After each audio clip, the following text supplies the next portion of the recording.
La semana pasada estuvimos en la presentación del staff de guardavidas de Viedma, de los equipos y demás, y ya anunciaron que se ponía en marcha la temporada de guardavidas, por llamarla de alguna manera, pero no tenemos, esto ya lo habíamos adelantado un poquito que iba a pasar con Emilio Recachuk, el titular de SOGEM, pero no tenemos el detalle de lo que pasó en materia salarial y condiciones laborales, etcétera, de esos trabajadores. Así que volvemos a charlar con el secretario general de SOGEM. Emilio, buen día. Gustavo Bosco lo saluda. ¿Cómo le va? Buen día, Gustavo. Buen día a la audiencia. ¿Cómo le va? Gracias por atendernos. Bueno, ¿qué acuerdo alcanzaron por el tema guardavidas en materia salarial fundamentalmente? Sí, fundamentalmente después de casi 4 reuniones que tuvimos en el ámbito de la mesa de la función pública y de condiciones de trabajo de este nuevo sector que nosotros estamos representando, pudimos llegar a un acuerdo que se le aplicara un aumento al salario final de los trabajadores guardavidas de un 45%.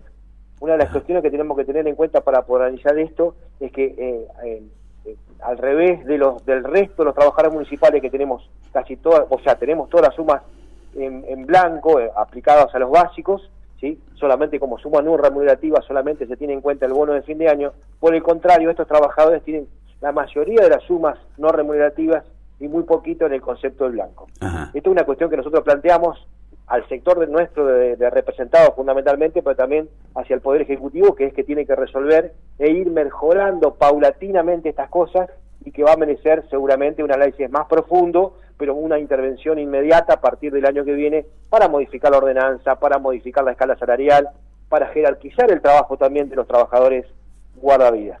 Así que, pero bueno, de todas maneras siempre, por supuesto, y como en todos los contextos nos pasa, es como que terminamos pensando que estaría bueno haber conseguido un poco más. Pero realmente hicimos el mayor esfuerzo, tuvimos discusiones bastante, digamos, dentro de un contexto tranquilo, de calma, pero cada cual exponiendo y defendiendo firmemente cada una de las posiciones, de los intereses, ¿no? Los nuestros, los trabajadores municipales, y del Poder Ejecutivo de las arcas justamente del municipio. Pero bueno, entonces pudimos alcanzar un acuerdo que corresponde al 45% de aumento a su sueldo, a su salario final, más o menos para tener en cuenta un trabajador inicial de una primera temporada en el Río, que es el lugar donde menos se percibe como salario, arrancaría cobrando unos 82.000 pesos de bolsillo. 82.000 pesos. Ajá, bien. Sí, esto sería a partir del 1 de diciembre, eso pudimos acordar también, que el salario o el acuerdo de contrato se hiciera a partir del 1 de diciembre, así lo pudimos lograr. Ellos empezaron a trabajar, los guardavidas empezaron a cumplir funciones a partir de este sábado, a las 14 horas, en completo, la dotación completo de 73 guardavidas en el río y en el mar. Ajá. Algunos dirán, bueno, buen sueldo, sí, no es malo, tampoco es una millonada, pero también hay que tener en cuenta que es algo de 3 meses, ¿no? O sea, es un trabajo. Sí, exacto, hay que tener en cuenta que es un trabajo temporario, de temporarios, ¿sí? Que las acciones de riesgo son bastantes, ¿sí? Hay que tener en cuenta que están constantemente expuestos al sol y algunas enfermedades profesionales ya tipificadas en los decretos que justamente así lo determinan. Es una cuestión bastante particular, necesita o merece un estado físico muy especial, un estado psicológico muy especial también. Entonces es un sector, la verdad que de trabajadores que a nosotros, que somos nuevos en esto, o por lo menos representamos este tipo de trabajadores, nos ponen alerta, nos merece que nos capacitemos justamente también nosotros en lo que es la metodología, las formas de trabajo y demás, que hay que mejorar un montón también. Creemos que tenemos que levantar la vara en la selección de los trabajadores guardavidas, porque justamente lo merece el servicio y lo merece la comunidad. Nosotros vemos que las playas están siendo pobladas año tras año, cada vez hay más gente que se acerca al río y al mar para disfrutar de las zonas, y las zonas balnearias no alcanzan a cumplir o a satisfacer la necesidad de los bañistas. Esta es una cuestión que también va a tener que evaluarse, porque si bien es cierto, las playas se utilizan igual, sin el control de los guardavidas, pero existe la responsabilidad del Estado de hacerlo, ¿sí? Entonces, claro, perdón, si un guardavida ve que al lado, a pocos metros, no es zona balnearia, pero si está ahogando uno, no va a decir no me corresponde, ¿no? Se tira. No, por supuesto, aparte más conociendo a los compañeros. Sí. Esto tiene mucho de vocación, casi todo de vocación, más allá del profesionalismo que le agregan cada uno de ellos en las capacitaciones que hacen durante todo el año. Pero la vocación es fundamental. Pero es cierto que también hay limitaciones legales y limitaciones reales, fácticas, ¿no? No siempre se puede cubrir 300 metros a la izquierda de donde es el puesto de trabajo. esto va a haber que evaluarlo, también significa más incorporación de personal, también significa más sueldos. Bueno, hay que hacer una evaluación completa, pero fundamentalmente que hay que trabajar bien sobre lo que tenemos. En este caso son 73 trabajadores. En el día el día sábado se arrancó la temporada con algunos inconvenientes que hemos tenido con, por ejemplo, el tema de baños. ¿Sí?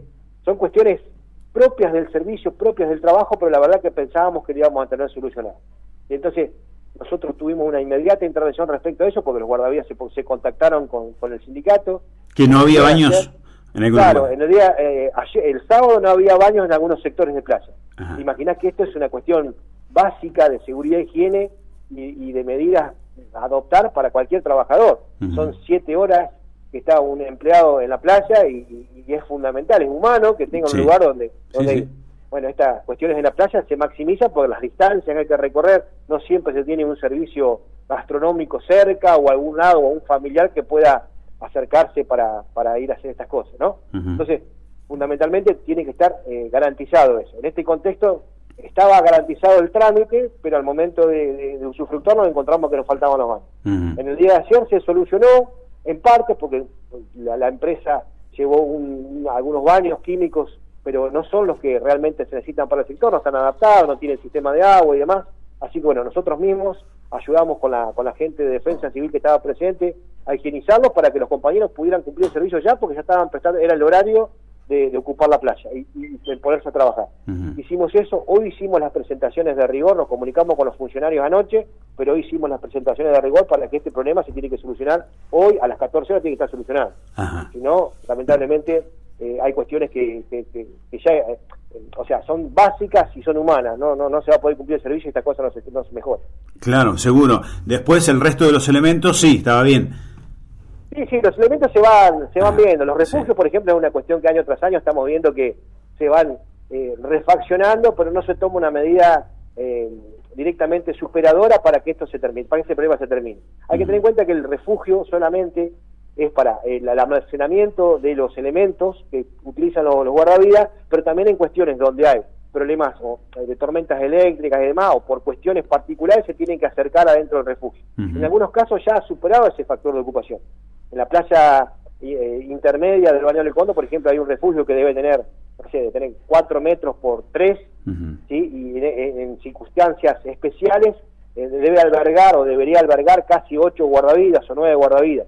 Y es una cuestión que hasta por el factor de ocupación y todavía en este contexto de pandemia es imposible hacer eso. Claro. Bueno, esas cuestiones se tienen que mejorar. El tema del techo, la refacción, hay que hacer un replanteo realmente y hacer una construcción bastante moderna teniendo en cuenta el lugar donde se van a instalar. Y ellos tienen, creo que se debería mejorar. Discúlpeme mi ignorancia, pero tienen, más allá de que en esos refugios dejan todas sus pertenencias, tienen un lugar, no tienen, me imagino, donde guardar todo cerrado bajo llave o algo, porque por ahí se van a hacer un rescate a un lado, dejan su celular, billetera o lo que sea, y cuando vuelven no tienen nada. Tienen lo que sucede es que utilizan este tipo de lugares que son precarios, justamente precario en la seguridad también. ¿Sí? La gente, yo entiendo que la gente por ahí colabora, sabe, o sea, tiene una empatía especial por los guardavidas porque son los que le cuidan la vida justamente en la playa. Sí, están todos los días, se ven, sí, seguro. Claro, se ven, existe una relación muy personal, y cada una de sus playas conoce a la gente, mucho más sucede del río porque es más acotada la gente que va, por ahí no tanto en el mar, son distancias más largas. Pero bueno, no podemos solamente apelar a la suerte de que no suceda algo más con respecto a eso. La gente de Defensa Civil también está recorriendo constantemente los puestos para que